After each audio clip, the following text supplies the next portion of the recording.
இப்பொழுது நீ கேட்கும் இந்த வார்த்தைகள் சாதாரணமானது அல்ல. இது உன்னை நோக்கி அனுப்பப்பட்ட விண்ணப்ப அழைப்பு. விண்ணப்பம் யாரிடமிருந்து வந்தது தெரியுமா? உன் வாழ்க்கையை கவனித்து உன் ஒவ்வொரு நிமிடத்தையும் பார்த்து பார்த்து உன் மனக்குரலைகளை கேட்டு கொண்டிருக்கும் இந்த தெய்வீக சக்தியிடமிருந்துதான் இப்பொழுது வந்திருக்கின்றது. இதை கடைசி வரை கேள். உடனே உனக்கு மிகப்பெரிய நன்மையும் வந்தடையும். வாழ்வில் நன்மை வருவது என்பது மழை வருவது போல திடீரென்று. அதற்கு முன்னால் கருமேகங்கள் சூழும் அல்லவா? அது போலதான் நீ சந்தித்துள்ள இந்த பிரச்சனைகள், கஷ்டங்கள் எல்லாம் மழைக்கான முன் அறிகுறிகள். இப்பொழுது நீ சந்தித்து கொண்டிருக்கின்ற இந்த துன்பம் உன் வாழ்க்கையை சோதிக்கின்ற தருணம் மட்டும்தானே தவிர உன்னை அழிக்க வந்தது கிடையாது. எல்லா பிரச்சனைகளையும் சந்தித்து விட்டால் இப்பொழுது நன்மையை பெறக்கூடிய நேரம். எந்த அளவிற்கு நீ தன்னம்பிக்கையுடன் வாழ்கின்றாயோ அந்த அளவிற்கு உனக்கு வாய்ப்புகள் தானாக தேடி வரும். தன்னம்பிக்கை என்பது பயமில்லாமல் காத்திருக்கக்கூடிய அந்த துணிச்சல்தான். வெற்றி உடனே வராவிட்டாலும் அது உன்னிடம் வராமல் போகாது என்பதுதான் அந்த நம்பிக்கை. நம்பிக்கையை இதயத்தில் வைத்தால் மீதமுள்ள பாதையை கடவுள் அமைத்து தருவாய். மனதை அடக்க தெரிந்துவிட்டால் பதட்டம் அந்த இடத்தில் இருக்காது. எந்த விஷயத்தை எப்படி கையாள வேண்டும், எப்படி சரி செய்ய வேண்டும் என்கின்ற ஒன்று மனதை நாம் அடக்க தெரிந்திருக்கும் பொழுதுதான் அதற்கான வழி மனதிற்குள் பிறக்கும். நல்ல வார்த்தைகளை பேசி பிறருடைய மனதை குளிர்விப்பதுதான் எப்பொழுதும் சிறந்தது. கடும் சொற்களையோ வன் சொற்களையோ பேசி பிறர் மனதை புண்படுத்துவது என்பது தீமையான செயல்.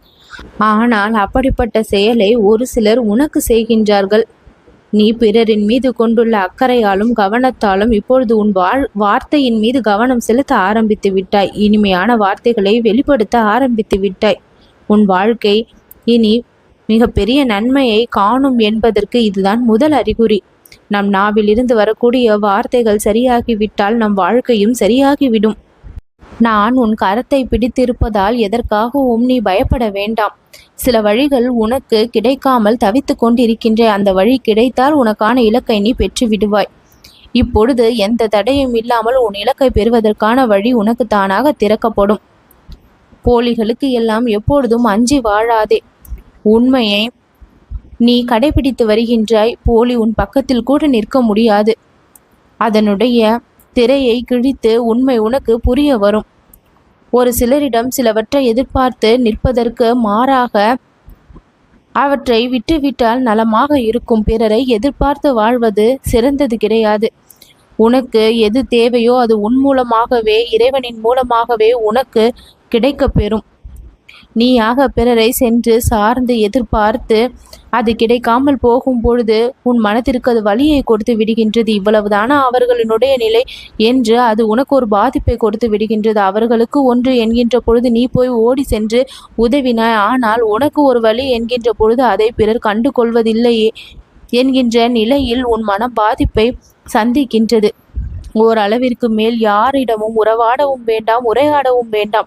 அமைதியையும் பொறுமையையும் உன் வாழ்க்கையில் நீ வைத்தால் போதும். இறைவனின் மூலமாக உன்னிடம் வர வேண்டியது தானாக வந்து சேரும். நீ மீண்ட எல்லாவற்றையும் உன்னாலேயே மீட்க முடியும். அது பிறரை சார்ந்திருந்தாலோ பிறரின் உறவு கிடைத்தாலோ தான் அது சாத்தியம் என்ற விஷயம் எல்லாம் இல்லை. இறைவனின் துணை இருந்தால் போதும் உனக்கு கிடைக்க வேண்டியதை நீ பெற்று கொள்ளலாம். இழந்த காலத்தை தான் மீட்ட முடியாது. ஆனால் இழந்த காலத்தில் இழந்தவைகளை உன்னால் மீட்டெடுக்க முடியும். என் அன்பு குழந்தையாகிய நீ பழகிய ஒரு சிலர் உனக்கு துரோகத்தை ஏற்படுத்தி விட்டார்கள் என்பதற்காக வாழ்க்கையை வெறுத்து விடாதே. இது எல்லாம் வாழ்க்கையின் ஒரு அங்கம்தான். இதையெல்லாம் கடந்து வர வேண்டும் என்று முன்னேறு. உன் முயற்சியெல்லாம் நான் வெற்றி ஆக்குவேன். நல்லது நடக்கும்.